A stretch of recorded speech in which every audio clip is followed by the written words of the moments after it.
आज हम लोग बात करते हैं एक ऐसे संत जो कि लगातार रामायण पढ़ते थे। शायद आप लोगों ने नाम से ही पहचान लिया हो, सियाराम बाबा।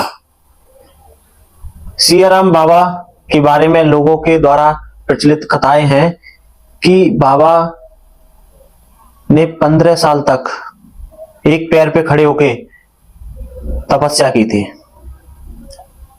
और आपको मैं बताना चाहूंगा कि सियाराम बाबा मध्य प्रदेश के खरगोन जिले में एक आश्रम है, नर्मदा नदी के तट पर, वहां रहते थे। और आप अगर अरब रुपए का भी दान करते थे तो सिर्फ उसमें से 10 रुपए लेते थे। और सबसे विचित्र बात ये थी उनकी कि उन्होंने उन दान के पैसे से वहां नर्मदा नदी का सौंदर्यीकरण कराया, तट का। इसमें 2 करोड़ 50 लाख रुपए उन्होंने दान दिए थे।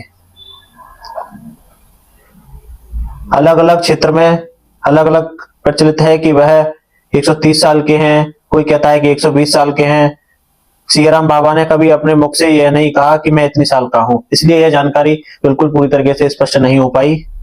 अभी कुछ दिन पहले उनका निधन हो गया और वह पंच तत्व में विलीन हो गए। हिंदू एकता समूह उनको नमन करता है, किंतु वह 110 के थे या 130 के थे। विचित्र बात यह थी कि वह इस समय भी बिना चश्मे के रामायण पढ़ते थे, सारा काम अपने आप करते थे, खाने से लेके बर्तन मांजने से लेके और जो भी दिनचर्या का कार्य होता था वह खुद करते थे। उन्होंने किसी की सेवा की जरूरत ही नहीं पड़ी। और वह सिर्फ लंगोट में रहते थे।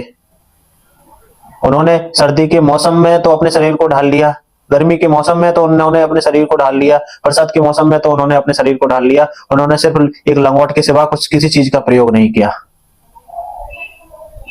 अब आप समझिए कि सनातन धर्म कितना महान है। हमारे सनातन धर्म में ऐसे भी संत हैं जो लगातार इस कठिन तपस्या के साथ अपना जीवन व्यतीत किया। अंत तक भी उन्होंने किसी की सेवा नहीं ली, उन्होंने किसी का एक गिलास उठाने तक का सहयोग नहीं मांगा।